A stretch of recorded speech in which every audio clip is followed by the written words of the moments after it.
Options നോക്കിക്കോളൂ. ഈ പറയുന്ന ചോയ്സസിൽ നിന്നും ഏത് വേണമെങ്കിലും നിങ്ങൾക്ക് വിഷയമെടുക്കാം. ഇന്ത്യ, കേരളം, മലയാള സിനിമ, നാവ് വഴക്കം, സാഹിത്യം, കായികം. നാവ് വഴക്കം എന്ന് പറയുന്നത് തീർച്ചയായും എന്തെങ്കിലുമൊക്കെ വലിയ ടങ് ട്വിസ്റ്റേഴ്സ് ആയിരിക്കും. നമുക്ക് മലയാള സിനിമ മതിയാവും അല്ലേ? മലയാള സിനിമ മതി. സിനിമയല്ലേ ഏറ്റവും നല്ലത്. നമ്മൾ നിൽക്കുന്ന മേഖലയല്ലേ, അപ്പൊ പിന്നെ അതിനെ പറ്റി അറിയാവും. തീർച്ചയായിട്ടും. പക്ഷെ ഇതിനകത്തൊരു കാര്യമുണ്ട്.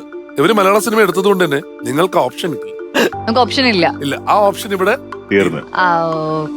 ഓക്കെ, മലയാള സിനിമയാണ് ഓപ്ഷൻ. അതെ, going with Malayala cinema. Question from Malayalam cinema.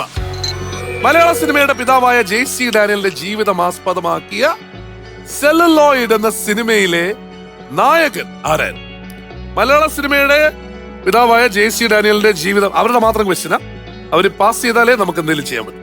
മലയാള സിനിമയുടെ പിതാവായ JC ഡാനിയലിന്റെ ജീവിതം ആസ്പദമാക്കിയ സെല്ലുലോയിഡ് എന്ന് പറയുന്ന സിനിമയിലെ നായകൻ ആരായിരുന്നു? പൃഥ്വിരാജ്. നായകൻ ആരായിരുന്നു എന്നുള്ളതാണ് ചോദ്യം.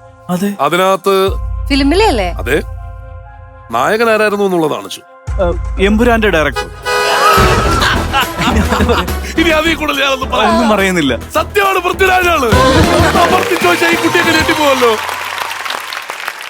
അപ്പൊ ഇനി ഗെയിം ടാസ്ക് എന്താണെന്ന് അറിയണ്ടേ? Meenakshi, over to you. So third റൗണ്ടിലെ ആദ്യത്തെ ഗെയിമിലേക്കാണ് നമ്മളിപ്പോ പോകാൻ പോകുന്നത്. ഗെയിമിന്റെ പേരാണ് റിബൺ ചുറ്റിക്കളി.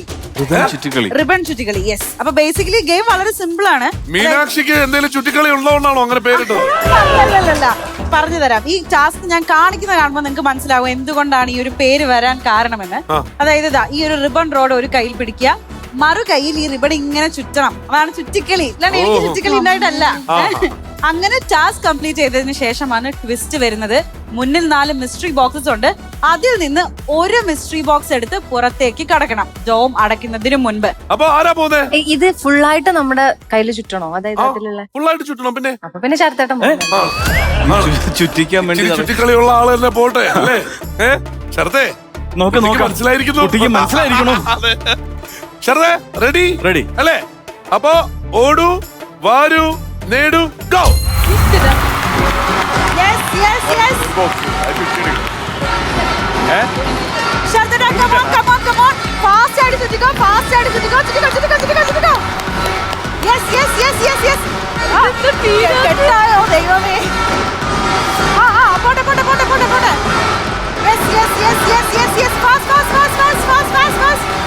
എന്റെ പൊന്നോ,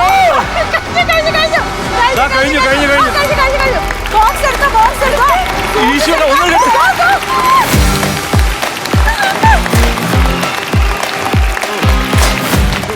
കാണുന്ന പോലെ അത്ര ഞാൻ വിചാരിച്ച ഈ സമയത്തിന് അകത്ത് പെട്ടുപോകുന്നു. ഇത് എന്തെങ്കിലും ഉണ്ടോ അതില്? ഇതിനകത്ത് ഈ മിസ്റ്ററി ബോക്സിൽ എന്താണ് എന്നുള്ളത് നോക്കാനുള്ള സമയമാണ്. ഞാൻ പറഞ്ഞു, it might be good, it might be bad. ചിലപ്പോ നല്ല കോൺഫിഡൻസ് അല്ലേ? ഒന്നുമില്ലെന്ന് തോന്നുന്നു. കൊടുക്കേണ്ടി വരുമോ? അത് കുഴപ്പമില്ല, 800 രൂപയല്ലേ ഉള്ളൂ. ഇല്ലേ? ഉണ്ടോ? ഈശ്വര. ഫ്ലവേഴ്സ് സ്മാർട്ട് ഷോ ശനി ഞായർ ദിവസങ്ങളിൽ രാത്രി 9:30 ഫ്ലവേഴ്സിൽ.